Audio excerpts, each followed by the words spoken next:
Hello, thank you for joining us for the ARC of Fort Bend County's Parent Education and Support Group meeting today.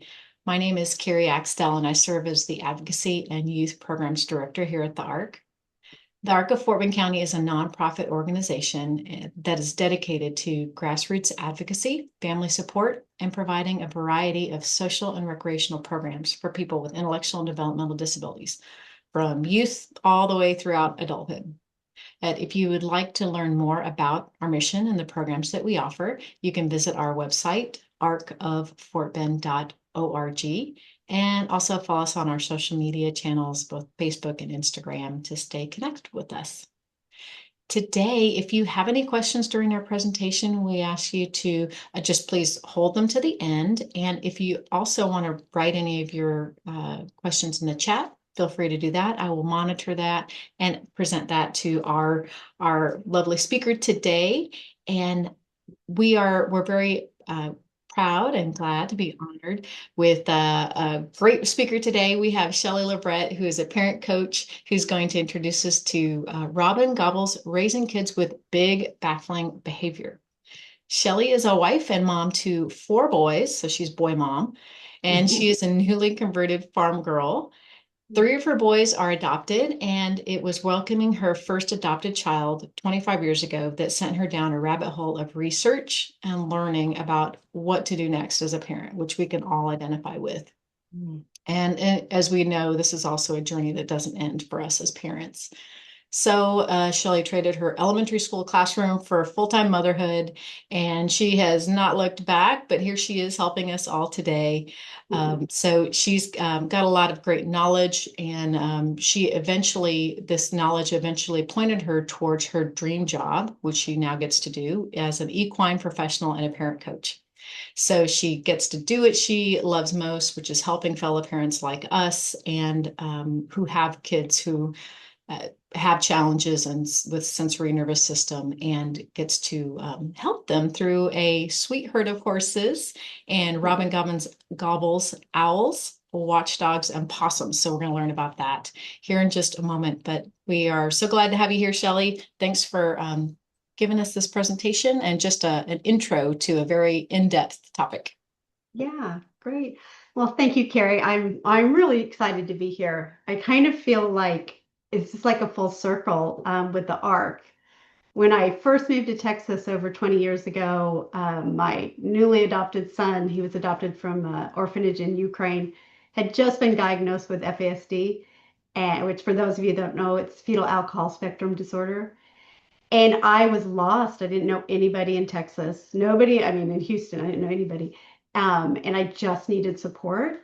Somehow I found out about the ARC of Harris County had a support group for parents with children with FASD. So I somehow got myself there. Y'all, this is how old I am. We didn't even have like GPSs in the car or anything. So I figured out how to get there and met the most amazing mothers. Some were birth mothers, some were adoptive mothers, and we were each other's support system. I love that y'all have this ability to have speakers and then have parent support group after. For me, those women got me through some of the toughest times. Just I don't know. I'm sure that y'all know as far as like birthdays, how hard that is, how hard it is to throw a birthday party with a neurodivergent child and inviting non-neurodivergent children. That's sometimes a disaster. And the birthday parties that they don't get invited to, and the heartbreak that that can feel like. So we were each other's birthday parties, and we would drive wherever because we were coming from all over Houston, like up, down, and we would make that drive hour, 2 hours, whatever it took to support each other and our kids. And it was fabulous. So take advantage of this group. Reach out. I hope you have your support system already. If you don't, it's worth finding those people. Our kids are like now in their early 30s, and we're watching them. We've cheered them on as they've graduated from school, as they've found jobs, as one is married, one of the girls is engaged. And it's just exciting to see that. So anyway, that was just a little bit about me, and happy to be here. So Carrie kind of mentioned that I teach this course. through Robyn Gobbel. She, if you're not familiar with her, she was a play therapist, and then she started a podcast. And her direction took her to teaching professionals and supporting parents. So she has an amazing website, a club, just a ton of different tools and support stuff for everybody. So I did a year-long intensive study with her. It was a cohort that we were then at the end of it licensed to teach her curriculum, which is like a 12 module curriculum. So it's 12, each module is at least an hour, hour and a half. So imagine it's like a 12-hour course plus. And so I basically have taken that 12-hour course and I'm putting it to Carrie said 30 to 45 minutes. I can't do 30. I tried. So 40 minutes, 45 minutes. And so I'm going to just take a little piece out of it. I want to introduce you to the owls, watchdogs, and possums. And so if it feels like there's little bits, wait a minute, what is she talking about? It is because I'm grabbing information and trying to kind of get it all together. So let's go ahead and move on so that I don't waste time just chit-chatting. All right, so one of Robyn's core tenets is regulated, connected kids who feel safe and know what to do, behave well. I would actually like to replace children with people because this applies to everybody. Regulated people who feel safe and know what to do, behave well. And we also, without question, have to redefine what behaving well means. There's so many variables. There's so much depends on their age, their developmental level, specific challenges they have. So really, it is up to you, the expert of your child, to know what behaving well looks like because it's going to be different for everybody. Okay, so for time's sake, we'll be focusing on the regulation part of this today. And again, I'll introduce you to the Owl Watchdog Possum Brain model that Robyn created. And it's based off of the work of Dr. Bruce Perry and Dr. Stephen Porges. And her work is also heavily influenced by Dan Siegel, Bonnie Badenoch, and Karen Purvis. So if you're familiar with any of those people, you'll see bits and pieces of that because everything that she teaches, it's all science-based. It might seem silly, we have these metaphors, but she takes all of this scientific information and makes it so that we can understand it. So, okay. So what is regulation? There's a lot of different definitions of regulation, some that hit the mark, some that don't. Dr. Dan Siegel hits it with this very simple definition. Regulation, keeping the accelerator and the brakes of energy and arousal in balance. So that's what we're going to talk about today. First, I wanted to share something that I got off of Facebook. There's a group that I follow called the Regulated Classroom. Recently posted this. So it says, a regulated nervous system doesn't mean you're Zen 24/7. We've created this myth that regulation looks like a calm, quiet, never stressed person who floats through life unbothered. That's not regulation, that's suppression. Real regulation means you can handle whatever life throws at you. You can feel stress and bounce back from it. You can get angry and not stay stuck there. You can be overwhelmed and find your way back to calm. You can have big emotions and not let them run the show. Really liked that. Okay, so let's get into the science behind regulation. We start with the autonomic nervous system, and that includes our sympathetic and parasympathetic branches. So we have our accelerator and the brake. Okay, so sympathetic, that's when you feel stressed, surprise, excitement, energy. That's where we get our arousal. The parasympathetic, our brake, that's when we bring our energy down. We can engage socially and connect, and calm and relax. It's when we repair and restore. It's a rest and digest.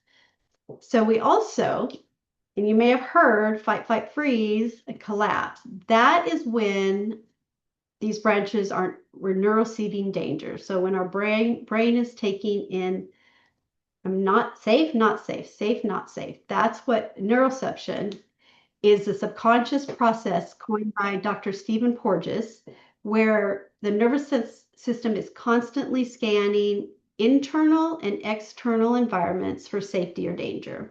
So literally our brain is 4 times a second or continually looking and asking inside and out, is that safe, not safe?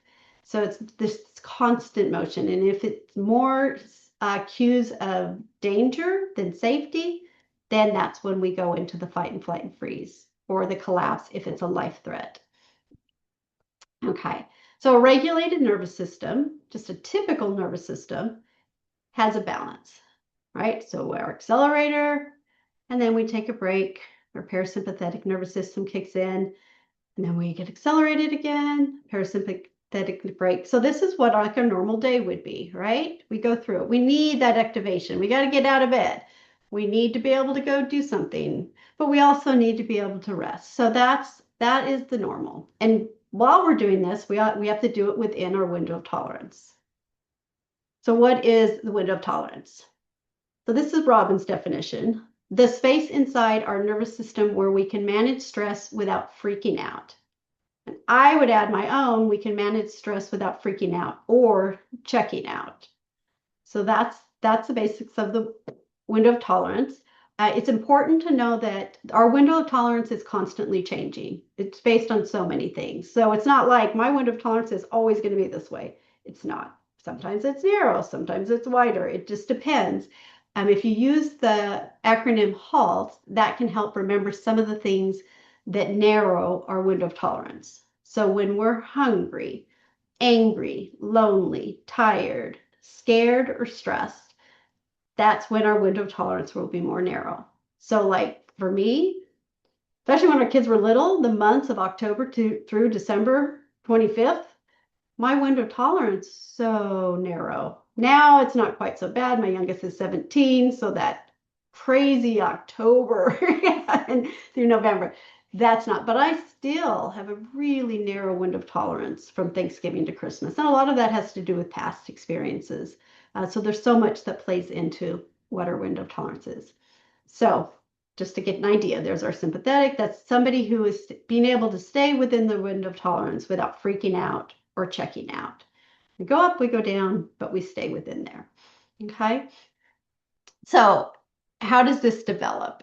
So when babies are born, they have a pretty strong accelerator, right? Like they can wake up and like immediately they're accelerated. And in some ways, they have a pretty strong break. They can also just fall asleep. So they sleep a lot.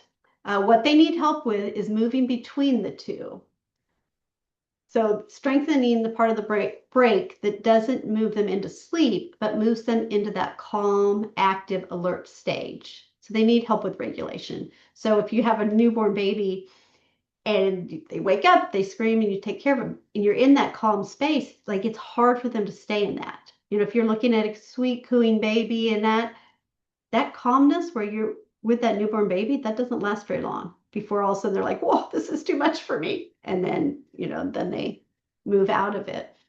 So if we look at the attachment style, just for a brief moment, this is how our nervous system becomes regulated. We need to learn how, and that's through co-regulation. So we have our baby. Let's say mom's resting on the couch. Baby wakes up. Baby expresses a need, starts crying. Mom has this sympathetic arousal, like, oh my gosh, the baby's crying. So suddenly mom matches that energy. Oh, baby, I'm so sorry. What's going on? But then mom has to go into her break, so that mom or dad, caregiver, has to go into the break. So the parasympathetic break has to come on so that mom then can calm and regulate and then co-regulate. So they soothe the self and the baby. So at this point, baby stays seen, soothed, and secure, can settle in, and goes back to sleep. And then the whole cycle starts all over again. So while that baby is growing up, there's thousands of times that their nervous system is reset because of co-regulation, because somebody is there. Oh, baby. Cry again. Oh, and it's a cycle, and the nervous system develops that way. And the thing to keep in mind is, I know, for example, like my oldest, he was in orphanage for 3 years. This didn't happen for him, right?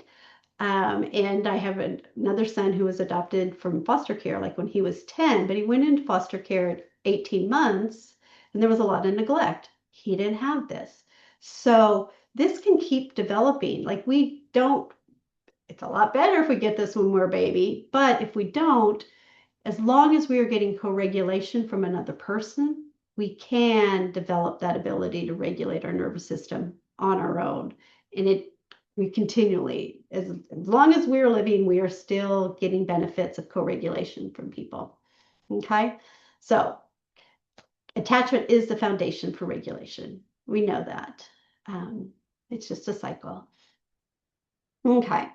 So when we are regulated, we are in what we call connection mode, right? When we're in that spot, that is what allows us then to be able to embrace connection, connection with ourselves, connection with other people, connection with our environment. But when our body is when we talked about our brain is searching for safe, not safe, safe, not safe. When I'm safe, I can be in connection. When I'm not safe, I go into protection. So connection and protection, it's like a light switch. We're either on or we're off, but there's a dimmer switch. So we can be in connection mode. It can be a lot or a little or a lot. Same with protection, a little or a lot, but it's one or the other, right? Okay, so as we said, when our nervous system is experiencing enough cues of safety, that the overall experiencing felt safety, the nervous system will now rest into connection mode. And so now we're going to move into the fun part, the owls and the watchdog and the possum. So we have our owl. And so when we are in connection mode, we are in our owl brain. We are safe.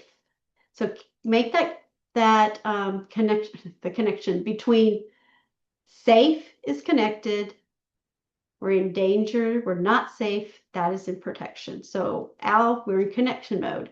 Okay, so the owl isn't just smart and wise, the owl is connected to themselves and connected to others. So of course, a 3-year-old whose owl brain is just hatching is way different than a 10-year-old's owl brain and a 17-year-old's owl brain, a 45-year-old's owl brain. So we just have to keep the developmental expectations in mind, as well as neurodiversity when we're talking about this. But they're engaged when there's cues of safety. And just a little bit of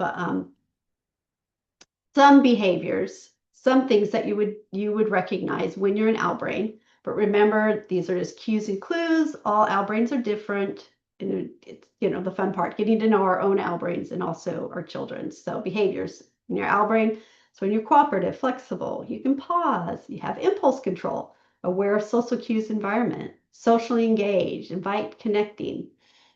And then that's when our thinking and our cognition we're able to access. We're curious, attentive, logical. You can see multiple perspectives. There's cause and effect, future planning, delayed gratification, abstract thinking. It would be wonderful if we lived in a world where we were always in our owl brain, but we're not. And our bodies are not, we weren't designed that way. There's a reason why our sympathetic nervous system kicks in. It's to keep us safe. And so we need to be able to move in and out. So connection mode is great, but it's not better than protection mode, right? We have to have that ability to move into protection mode. But the thing is, we need to be able to move back to owl brain. And what we see with a lot of our kids or people that can move out of connection mode very quickly and then have a hard time getting back into it. Okay, so and we bring in our watchdog. So we can be in connection mode and we can have our owl and our watchdog together. That's when we're socially engaged, we're playful, we have energy, right? We have increased energy and arousal. It's playful, but we're still safe and connected. So the owl grabs some of this energy from the watchdog. That's when we can go out on the playground. The kids can go out and play. They can run around. They can still be safe, but with a lot of energy. The other way that we can have connection mode is with possum. So the watchdog is a sympathetic branch. The possum is the parasympathetic branch. And so when we need to have that deep rest, So our decrease in energy and arousal. So we're now able to sink in and reset, but because we're feeling safety and connection, the owl is there, right? But the owl needs that. They needs to be able to also have that moment of rest. Okay. Okay, so back to when the cues of danger outweigh our cues of safety, our brain, safe, not safe, safe, not safe. Oh, I must not be safe. The nervous system flips into protection mode, and now we move into the watchdog pathway. Okay, so when we are in protection mode, that is definitely, we're not safe, there is a danger. And we're not getting into felt safety today because of time, but it's important just to remember that when we talked about danger and safety, it's very easy as parents to be like, no idea why my child does this. Is maybe he was in danger when he was in foster care, but now he's in a safe home. There was nothing dangerous about this situation, and yet my child went off. So we just have to remember that it's different for everybody. Two people can be in the same room, and one can have a feeling of not safe and the other of safe. So we just have to remember that. Let me make sure I'm not forgetting anything. Um, okay, so if we just look, I want to just pause for a second and look at this brain model. It's very simplistic, but we'll kind of refer to it back in a bit. So before we really get into the watchdogs, let's just look at the brain for a second. Okay, so if we look at the bottom part of the brain where the attack watchdog is, that's our brain stem. And so if you're familiar at all with, I think it isn't Dan Siegel, the one upstairs brain, downstairs brain, or you've got the hand model, I've got our brain stem, and then we have our limbic system, and then our cortex. So all of this, the brain stem, that is the first part of the brain that develops. So when babies are born, like that part of the brain is developed. That part of the brain just keeps us alive. That keeps us breathing. It keeps us alive. Um, and then as we develop and grow, then our brain develops and grows. And so it grows from the bottom inside, and then it starts growing up and out. And so then we move into the diencephalus, which is, no, did I say that right? I'm trying to look at my notes on this one, and I might have said that wrong. I hope there's any neuroscience scientists in this group. That's the part of our brain that has to do with a lot of movement. The limbic system is where we engage. That's like our relationship part of our brain. And then the part of our brain that develops last then is the cortex. And that's the most outside part of our brain. And that's where the out hangs out. That's where we do all of our thinkings. Okay. So just kind of keep that in mind. And you can see as we talk about the pathways that when our watchdog and that happens the same with the possums, as they move down the arousal continuum or up the arousal continuum, they're also moving down into the brain. So that parts of the brain that can be accessed when they're in these states are limited depending on how far they go down. So we're in protection mode, not safe, danger. That's when it moves into fight or flight.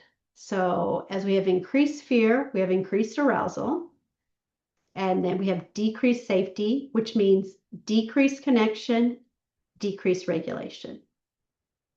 As we go up, we also, we lose the ability to connect and to be regulated.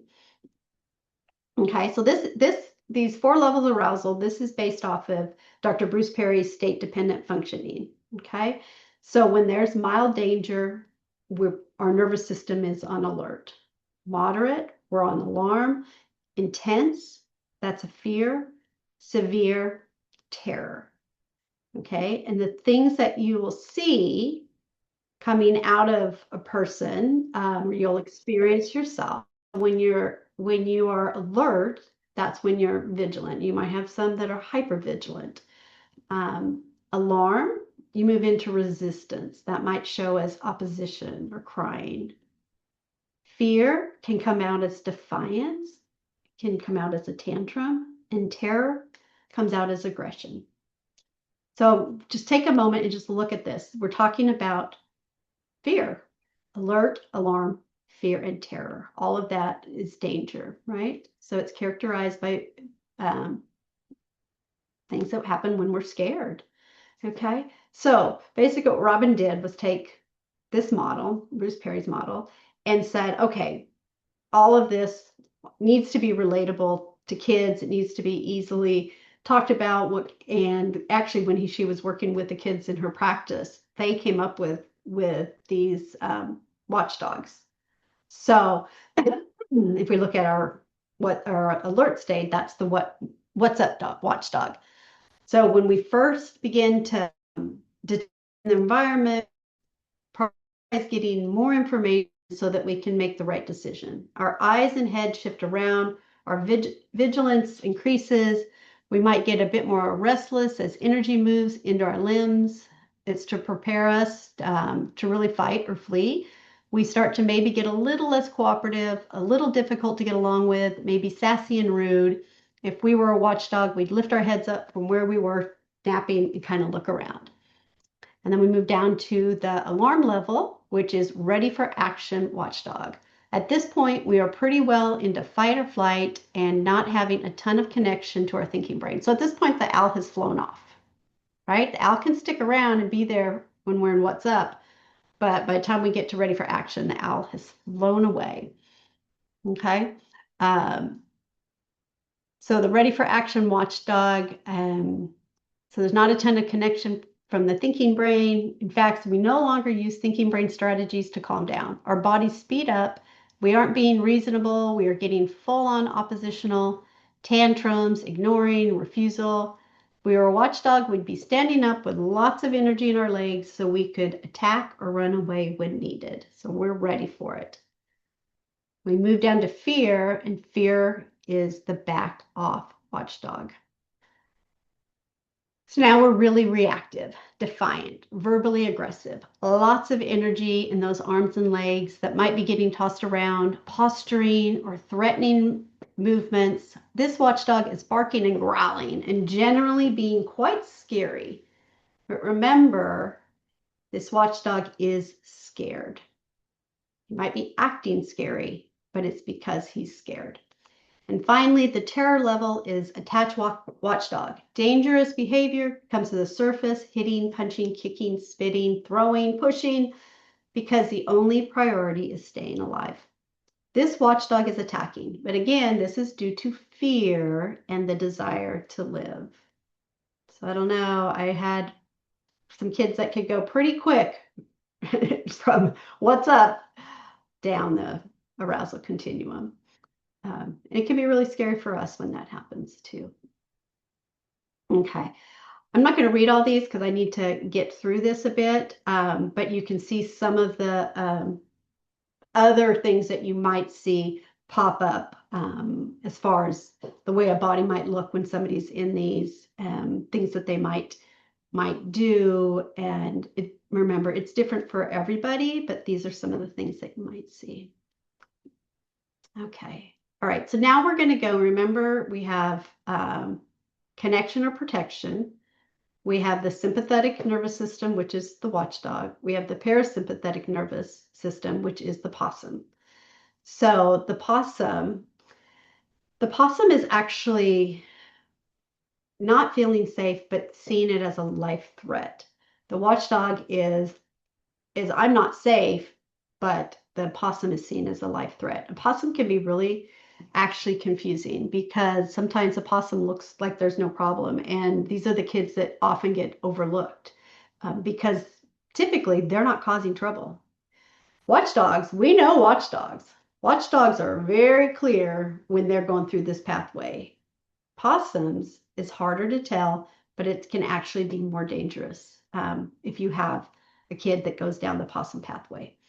So let's see. So when cues of life threat dominate, the nervous system flips into protection mode and moves into the possum pathway for one last attempt at life-saving behavior, and that's collapse. The nervous system is feeling as though life threat is imminent. There is a considerable increase in fear and arousal and a decrease in safety, connection, and regulation, same as the watchdog.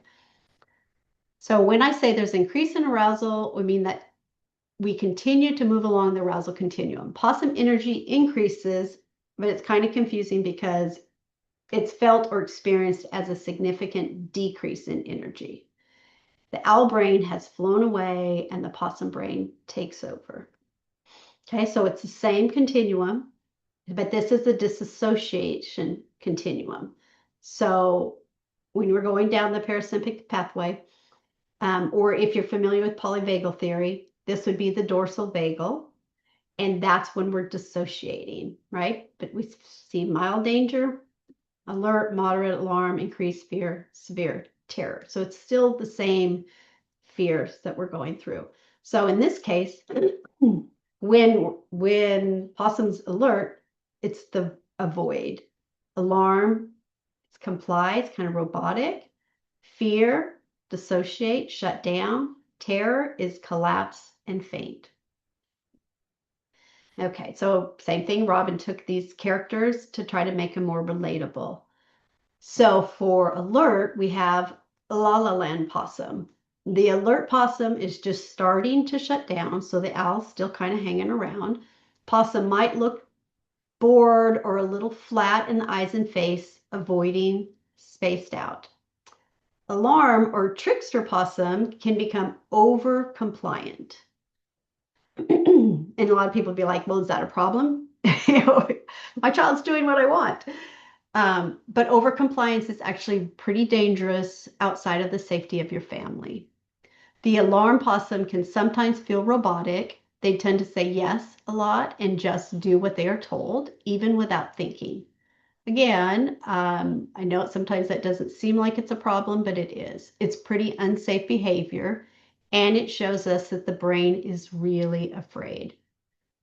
The fear or shutdown possum is starting to show bodily signs of collapse. Arms and legs lose their energy.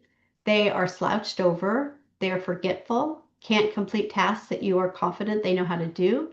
They might be using dissociative behaviors, totally immersion in a book or video game or television. They are just checking out. And the terror or play dead possum is complete collapse. This could be as severe as fainting or falling asleep. And just to give you a real quick example, so our son that we adopted from foster care had very complex trauma. And if we're trying to help him through math, he's flunking math. So we're trying to help him, and my husband would try to help him with math homework, and he would be on the watchdog pathway. He would so quickly just go into down this pathway anytime that he tried, it was time to do math. This is high school, and it was hard. So we decided, okay, we've got to hire a tutor because this is not working. We've got to find a different way to try to help him with this. So we hired a tutor, and this was a high school teacher actually that did tutoring on the side, met in the library, and he would go down the possum pathway with his tutor. He would go through all of these steps to where reach the dissociation, going through the motions. He actually fell asleep during tutoring. He just collapsed. He went into the full collapse. And at the time, we had no idea. I didn't understand this stuff. And, so the tutor was like, I'm not going to work with this kid. How rude. And we're like, well, great. Thanks. That was a lot of waste of our money. But now what do we do? Because we can't help you in math, but this didn't work. But we didn't understand. Now that I understand what happened, it was total collapse.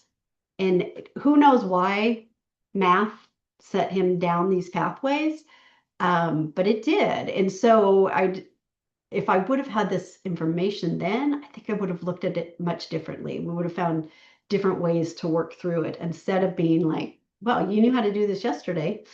Why can't you do it today? It's all of that. So it's like this happens in real life, which is crazy because why would math send somebody down that? But we don't know because we don't know all of the history that goes into it. So again, okay, so here it's kind of going a little bit more of the possum brain. I'm not going to take the time to read all that, but if you can glance at it really quick, or I can always come back to this if you want, but let's move on. So all of this, what is so important to remember is this is true about all brains. This is true about our brains. This is true about our kids' brains. This is true about brains that, are have damage because of prenatal alcohol exposure, brains that are born neurodivergent. Every brain has a nervous system. Everybody has brains, their nervous system, the brain is a part of it, and we all experience these things. Now, we also know that we have kids, I'm guessing, if you're in this group and you chose to give up an hour of your time to listen to me talk about big baffling behaviors, most likely you have a child that has a nervous system vulnerability. So probably, I'm guessing you might have saw certain things within the watchdog and the possum that you recognize having happened, in your own home, maybe. Um, so we have to look at what do we do when they have these nervous system vulnerabilities. So if we go back to our window of tolerance and remember how we saw like the accelerator and the brake, accelerator and the brake. Well, our kids with the nervous system vulnerabilities, that's not what their regulation system looks like. Like they are going from 0 to 60 and they are shooting way out of their window of tolerance because their window of tolerances are typically so much more narrow um, than ours would be. So we have to recognize that and recognize that when they're spiking up or going down. So I kind of consider this top part to be that's our watchdog and the bottom part is our possum. Um, so the opening it's narrow. So of course there's freaking out or checking out that happens. It's not in balance. And so these are the people, they can go from alert to terror in a matter of minutes, sometimes seconds. That happen in our house at times. And they stay there for too long. They can't get back into the window of tolerance. And that's where they need help with co-regulation. And so, you probably have heard this before, but an overactive watchdog and possum brain leads to significant impaired regulation. We're going to make a mountain out of a molehill. I'm sure you can think of examples of that.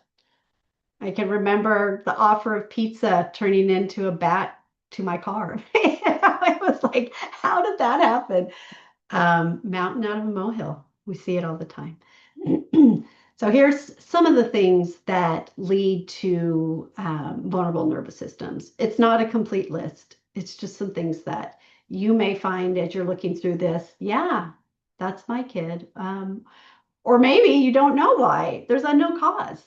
This happens. And there's a lot of times we just don't know what is causing people to have vulnerable nervous systems. They have them. So we just have to recognize that. So when we do have what do we do? And so now I have like 2 minutes to tell you what to do. So we're going to go through that really fast. Recognizing when we talked about the brain, we starts at the brain stem. So we just know that if you have a child that is in total collapse or child that is in attack watchdog, you're just regulating. They are down at the brain stem. And regulating by meaning you are not talking to that child. You are just demonstrating with your body language that they are safe. No words. They can't hear words. As they come out of that and they start moving up, so now we've moved, maybe now they're into ready for action or what's up watchdog. That's when we can relate to them. We can be empathetic to them. Let them know that you're on their side. And it's only after they've moved on to and they're back up into their owl brains can we reason with them. So we can start throwing out some words and relate, but really the word, this is just, yeah, I get it. It's tough.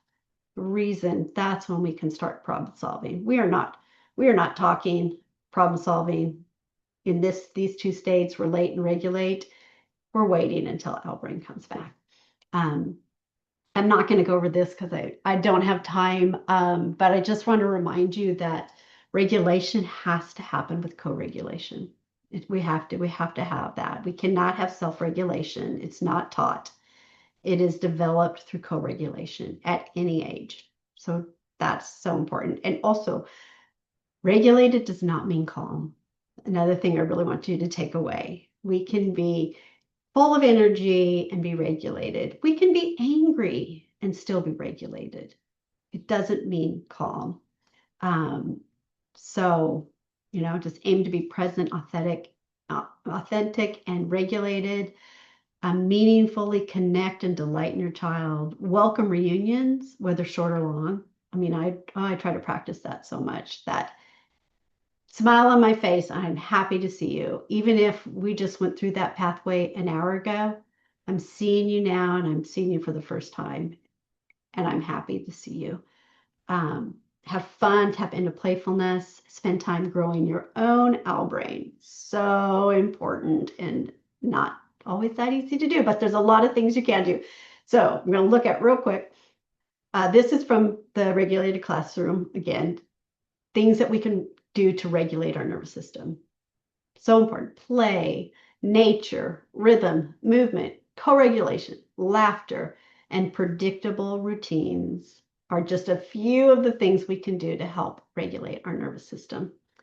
And lastly, one of Robyn's other core tenets is the belief that changing how we see people changes people. It is actually neuroscience has proven that this actually changes people, changes you, it changes your kids, changes your brain and theirs. So it's an incredibly important tool. It's why learning this and taking time, being here today, giving up an hour of your day to recognize there's more behind that behavior. What is the why behind the behavior? And we start seeing that and recognizing, okay, this child is scared. That is why they're acting this way. When we see that, then we start recognizing it and we can make some differences. So, okay. Whew. Really quick, going to go through the resources that will help you because I know that was so fast and I know that we crammed a bunch of stuff together. But if you're interested in any of Robyn's stuff, her book is out. It's great. It's a super easy read. Highly recommend it. Her podcast, that's how I found her. She was on another person's podcast and then I went and listened to hers and I was like, oh, it's like, oh my gosh, this is the first therapist that that really seemed to get it. Like she got it. I'm like, she understands me. I was just like, truly, I listened to her. She's got like 250 podcasts now, like, and they're all excellent. She has a ton of free resources on her website. And if you join her club, you have even access to even more, but really good stuff, really good stuff. I mentioned that I'm licensed to teach her parent course, so I don't have any upcoming dates for that. But if there's anybody that's interested, you want to get a group together, we can do that. I can do it individually, but we can dive a lot deeper into this rather than just this cram it all in. And lastly, you're wondering why I have equine professional and parent coach together. That seems like an odd combination, but it fits so well. I mean, it's just like these puzzle pieces going together. So I'm able to take all of the information that I've been learning about, just the trauma informed work of Robyn and develop a program with the horses that I have on my property. So I love doing it. It can be incredibly powerful. As with horses, we can create an environment where regulation, connection, and felt safety can be practiced and where relational engagement happens. Nervous systems reset and owl brains grow and flourish. It's really beautiful to see. Okay, I'm done. Carrie, do we have any That was questions? wonderful. That was wonderful. So if you have questions and you want to put them in the chat, please do. I'm happy to read them. But if you have some burning questions and you'd like to ask them yourself, you are welcome to unmute and ask as well. So that was a lot of wonderful information, a lot of different things that I'm kind of thinking about and just letting it soak in as well, right? The so regulation, relating, and reason. So I love kind of that's kind of the steps, the process. Yep. Yeah, for sure. It's just keeping that in mind because that's the easiest way. Like when you're in that moment and they've gone down the pathway and you're like, just have to recognize it doesn't matter what you're saying. If they are in the bottom part of the brain, they are not hearing it. They can't hear it. Mm. They are just in that survival mode at that point. So you have to wait for that. So if you just regulate, then you can relate, and that's just being there with them. And I think we have a tendency to do the opposite when that something like that has happened. It's like when they've blown up, it's like you go to your place, I'll go to mine. We need to be apart. But the reality, that's when we need to be together. That's when our presence and that together, even if it's just I'm sitting in this chair, you're sitting in that chair, but we're going to co-regulate. So that's when you can relate. That's just, I get it. It's you're not lecturing. You're just like, that was tough. That was a really tough time for us, for sure. Let's just sit here together. Let's have a cold drink of water. Let's have a snack. Let's get our body back to where we can get our owl brain. And only when they're at that point do you reason.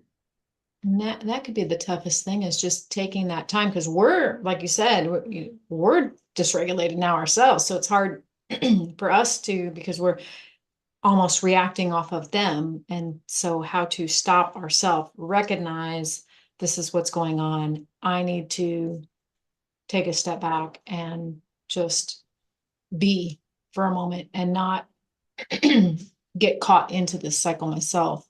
One of their parents was asking, when her son was aggressive, searched for how to respond when he would kind of go and do the physical attack, right? So what are your thoughts on that process? I guess the regulation, relate, reason Yeah, process, but specific strategies maybe that you yeah, found yeah, for helpful. sure. Hi, Julia.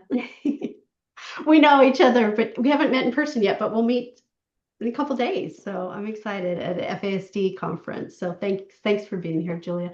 Yeah, that's the hardest thing. And what Robyn would say in that moment when you have that, you've been physically attacked, which I have been as well, and it's so scary. At that point, when they are in watchdog attack mode, it's all about just keeping you safe, keeping other people safe, and keeping them safe. And it's so hard because that is not, it's like, okay, but how? It's like what if you're in that situation, it's like having a plan of like for me, I had other children, and they knew if he got to that point, their job was to get the youngest into a safe place and to get themselves into a safe place while the attack mode is on and to protect yourself. That's why when they're in that mode, you can't reason with them. And so it's just about keeping you safe. Um, and only after they've come down can you move on. But when it's coming right at you, I know. Sadly, in the book, Robyn gets to that point where she's offering advice to parents on what do you do when they're in attack mode. And it's just about you are safe. I am not attacking you. I'm going to remove myself from that situation, keep Mhm. myself safe. Yeah. Oh, it's hard. It's so hard. I was wondering too, for the PowerPoint presentation, is that something that you would be able to share with our families or provide to me to share along with the video? Is that something that you can do? Oh, sure. Yeah, absolutely. Okay. Okay. I Yep. didn't know if that was something that you were comfortable with, but I know there's a lot of content on there. Hmm. But thank you for providing that. And what I will do for those of you who happen to watch the video, if you would like those materials, you can uh, if you are watching this and you did not pre-register for the event, you can email me at the Arc of Fort Bend. It's kaxtel at arcoffortbend.org, or just call us at the Arc of Fort Bend County and find out how to get a hold of me. And I will be happy to share this with you. But this will be an ongoing resource for our families. We will post it on our Facebook page, and then also the link to the video will be, or the video will also be uploaded to our YouTube channel as well, because we'd like to provide these uh, presentations as ongoing resources for our families. So we will go ahead and stop the recording for now and then continue our support group portion here in just a moment. But thank you so much for being here, Shelley. Thank you for presenting this helpful information to us. We appreciate you. Yeah. No, thank you so much for including me. I really enjoyed this, and I just send my love and to all of you out there. I mean, it truly is. It's a journey. So thank you. Appreciate it.